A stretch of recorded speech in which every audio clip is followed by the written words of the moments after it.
Director Sarah Okonkwo closed her datapad with deliberate calm. Around the negotiation table, representatives from 47 council species watched her with varying degrees of curiosity and condescension. For 18 months, humanity had sat in this sterile conference room, discussing terms for integration into galactic society. "We're done here," Sarah announced simply. Counselor Theksuna's tendrils quivered with what might have been amusement. "Another human tantrum? Return tomorrow when your emotions have stabilized." "No," Sarah replied, gathering her materials. "We won't be returning. Humanity is withdrawing from all council-related discussions indefinitely." The Zenthari observer, a being of pure energy contained in a magnetic field, pulsed with confusion. "You cannot simply leave. The integration process requires completion." Sarah met its glow without flinching. "Watch us." The human delegation filed out in perfect silence, leaving behind a room of bewildered aliens who had grown accustomed to humanity's eager participation. They had no idea what they'd just lost. The panic began 72 hours later. The galactic medical community noticed it first. Human pharmaceutical research had quietly become the backbone of treatments for 17 different species. When human scientists stopped answering calls and cancelled all collaborative projects, hospitals across 3 sectors faced critical shortages within weeks. Then the agricultural crisis hit. Human-developed crop optimization algorithms had increased food production across the galaxy by 40%. When those systems went offline and human agronomists refused to provide support, famine projections skyrocketed. The Council's emergency session was chaos incarnate.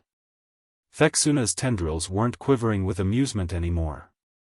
"They've cut off all FTL communication relay access," shrieked the Pulrathi representative. "Our networks are collapsing." Ambassador Zekthar of the Vorn Ascendancy slammed multiple appendages against the table. "My entire fleet is grounded. Human mechanics maintain 60% of our vessels. They've taken their knowledge and left." The Zenthari observer dimmed visibly. The economic modeling shows catastrophic cascades across all sectors. "We never realized how deeply integrated human contributions had become." High Chancellor Mordex finally understood the magnitude of their error. Humanity hadn't been desperately seeking approval, they had been generously sharing their talents while assessing the Council's worthiness.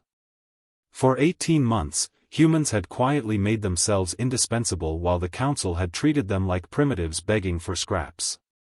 "They were testing us," Mordex whispered. "And we failed."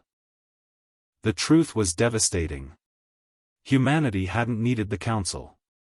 The Council had needed humanity. While aliens had argued about humanity's readiness for galactic society, humans had been holding that society together with their innovations, their work ethic, and their generosity. Now they were gone. Counselor Theksuna finally accessed the human databases they dismissed as irrelevant. Her bioluminescence faded to ash gray as she read Earth's history. Every page showed the same pattern: humanity extended hands first, but when those hands were slapped away, they built their own path, and thrived. "Contact them," Mordex ordered. "Any price. Any terms." But Sarah Okonkwo's response was polite, professional, and terrifying in its finality. "Humanity appreciates the Council's interest. We'll reach out when we're ready. Don't wait for us."